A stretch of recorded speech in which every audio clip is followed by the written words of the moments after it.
Welcome viewer, I am Murugan S. This video tutorial describes, fix Wi-Fi error. Some information changed since the last time you connected Windows 11, 10.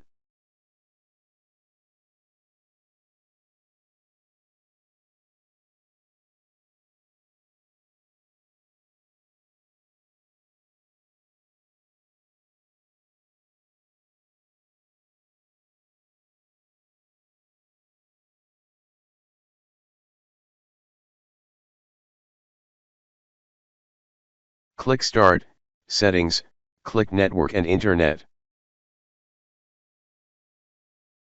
Select Wi-Fi, click Manage Known Networks.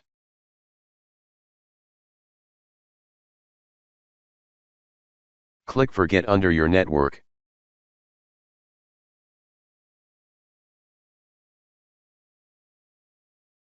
Now you can reconnect Wi-Fi.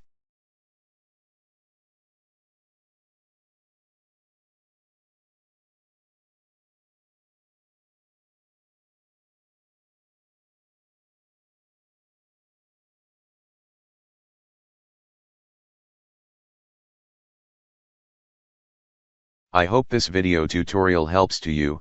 Please like, share and don't forget to subscribe my channel. Thank you very much. See you next video.